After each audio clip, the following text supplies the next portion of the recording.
Hello, friends. It's Nancy from Astrology and Angel Mediums today with another tarot card spreads video that you guys did not ask for, but I wanted to share on here. And today I'm going to be talking about probably the easiest and my favorite kind of tarot spreads, and that's going to be 3-card spreads.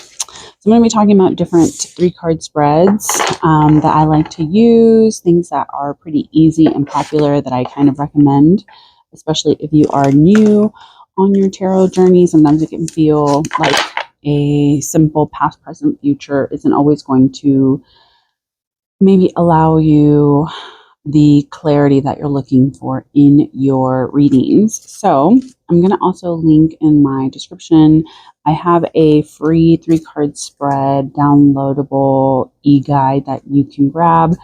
I don't send out emails because I'm lazy. So it may ask for your email or whatever, but I think it's just so that you get the link. But again, I know I'm not good about my emailing list or whatever. I don't really send out emails. It's very, very seldom. I used to do it, and now I'm just it's too much. It's not for me. But let's start. So today I'm going to be using the Aleister Crowley. I think it's Toth tarot deck. And so I've had this for a little bit of time. I don't really use it too often. I feel like the imagery is really beautiful, but I also feel like sometimes the meanings in their little white book are a little bit intense. So I don't typically reach for this deck, but I do really love the artwork. So we're going to be talking about 3-card spreads. So simple 3-card spreads. And it's like what it sounds like. We pull 3 cards and we have a meaning. So the most typical, or what most people go for, is a past, present, and future.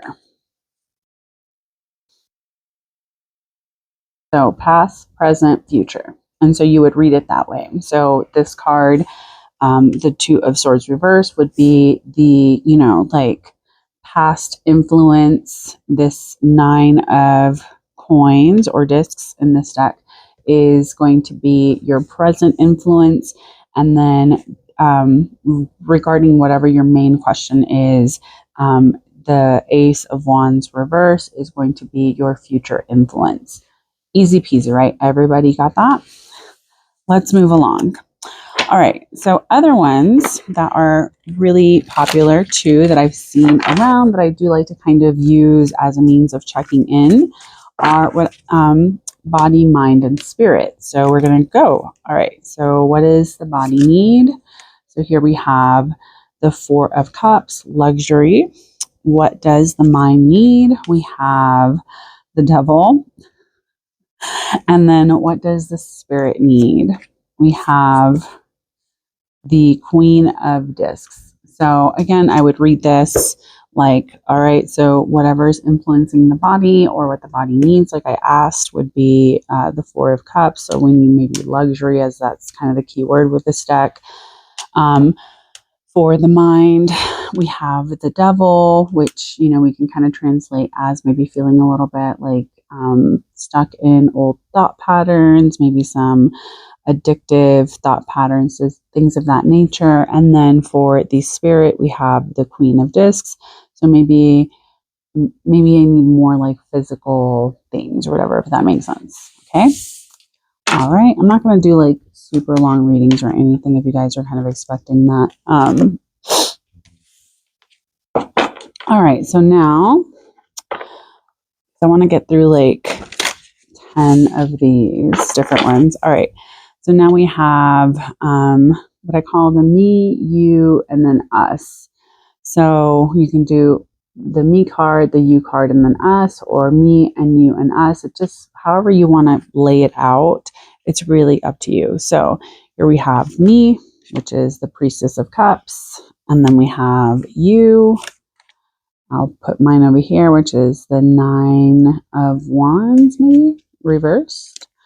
And then we have us, which would be the 10 of discs reverse. So I could kind of read this as like I may be the more emotional person here, maybe a little bit naive. Maybe the person I'm talking about here or you would be someone that maybe is more focused on what they're doing and kind of getting things done. And maybe at the current moment, us like maybe we've been working towards, financial stability, but it just hasn't really been coming together the way that we thought it was going to, if that makes sense. So that's kind of how I would read that real fast. Now, spread number 4. So this is going to be the situation. So we have the 3 of Cups. The obstacle is going to be the Knight of Swords. And then the lesson is going to be art, which I don't know what that is. This is like Temperance. 14. So I'm assuming it's going to be Temperance. So here we have the situation, which is going to be the 3 of Cups reversed, and maybe there's been a lack of abundance. The obstacle, the Knight of Swords, maybe like empowering myself, kind of like speaking my truth, kind of momentum, seeing kind of things kind of shift and move, because I feel like the Knight of Swords is very much about message and movement and kind of going after things. And then the Temperance card is the lessons, is to have patience, to maybe alchemize certain things, to kind of make something out of the situation. And again, you can go as in-depth with these as you want. I'm just doing these really quick because I want to kind of show y'all different spreads that you can use versus like actually doing readings. All right, so now we can talk about our dream. So here we have the 9 of Cups, our life. So here we have the 2 of Cups, and then our fear. So here we have the Chariot. So again, this is our dream. So maybe our dream is to have our wishes come true, a lot of happiness, things come together, feeling like there's like some fulfillment with things. The 2, our life, the 2 of Cups can be very much about like coming together with others, having relationship connections, things of that nature.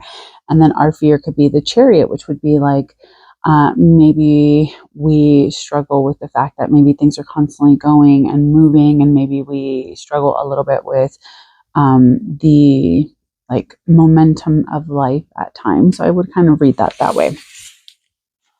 All right, now spread number 6 would be desire or idea. So here we have the 8 of Swords, the obstacle or process. So we have the Devil again. Man, these cards are being really goofy today.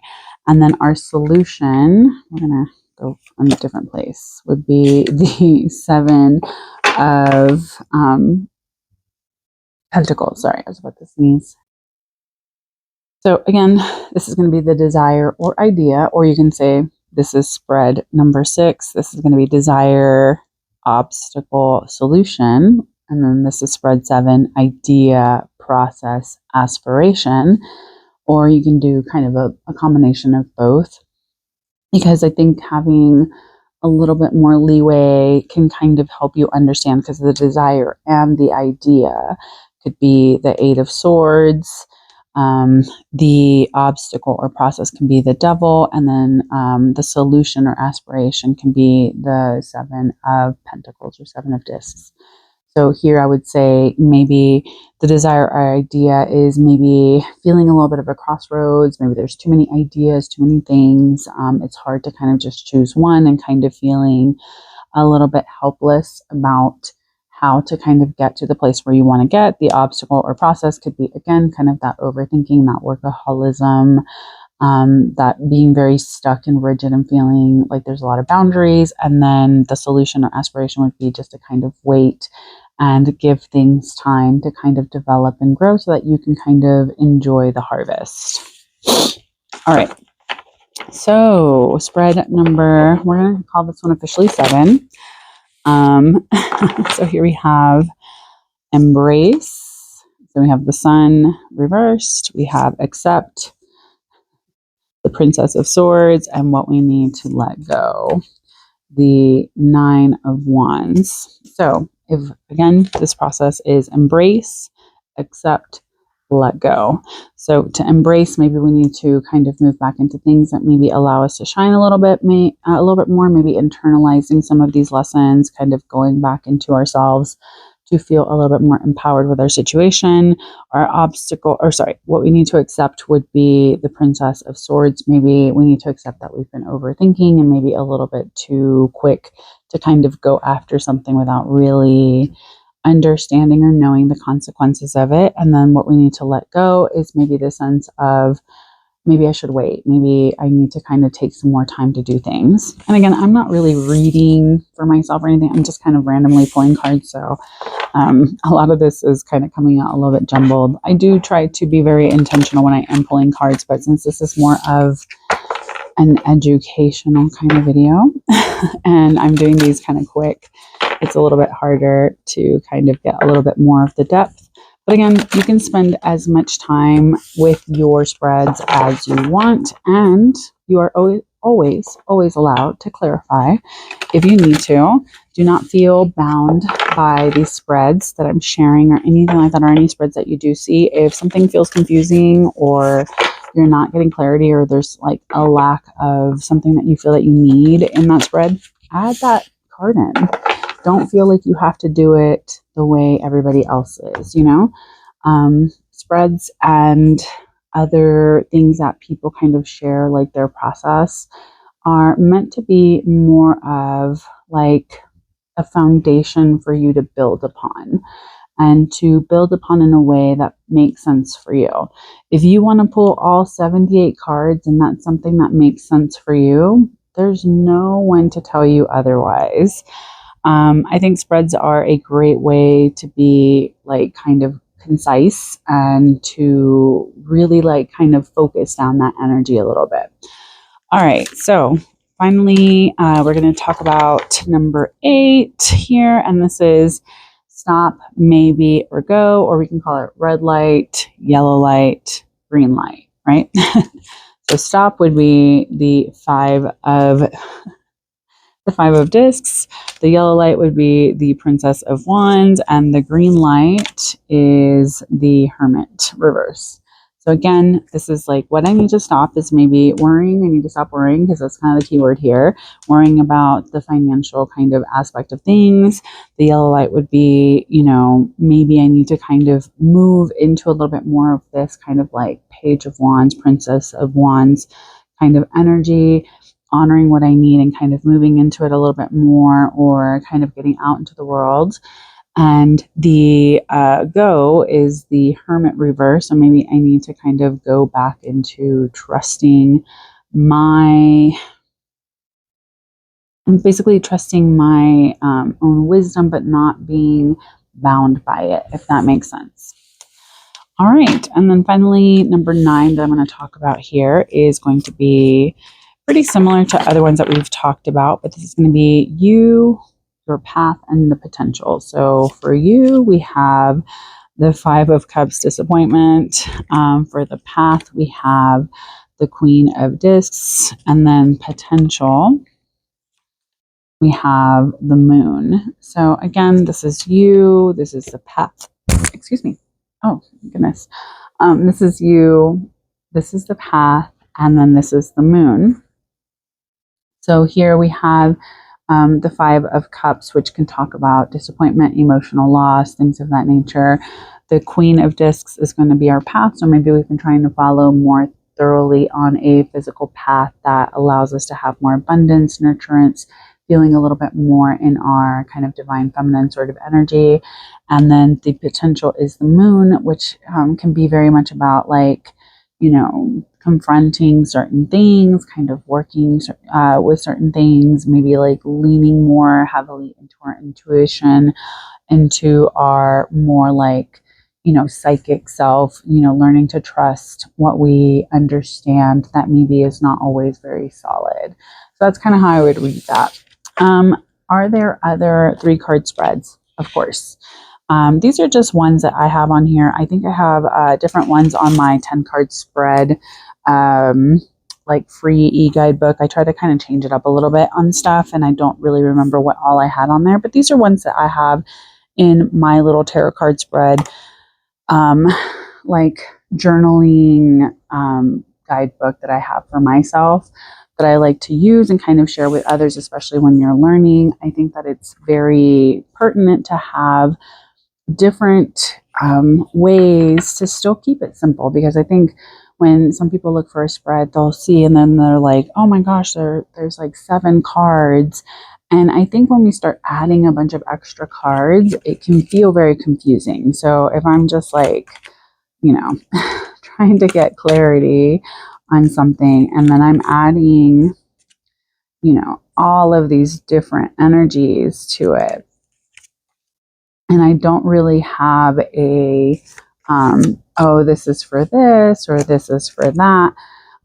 This can feel a little bit confusing and a little bit overwhelming unless you have a very intentional way of how you're laying things out and what you're asking for each particular card. The only reason why I advocate, I guess, if you want to say, for spreads is that, especially when you're starting out, it can feel very confusing when you start getting all of this, because then the messages can get a little bit jumbled up. It can be very easy to overlook something that maybe is a common thread, because you may be so stuck on like each individual card. Versus kind of understanding the entire story. Because at the end of the day, I feel like tarot is a story.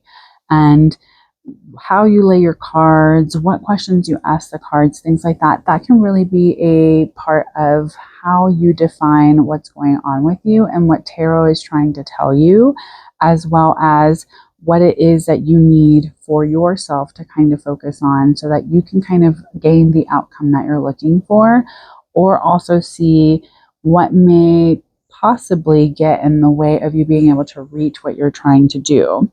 So I'm going to also talk about some other spreads in other videos. I'm going to try to focus on some 4-card spreads and then kind of move up to like horseshoe spreads and things like that, which can require like 7 cards, which I know it can be a little bit confusing. And then I also do a video on the Celtic cross.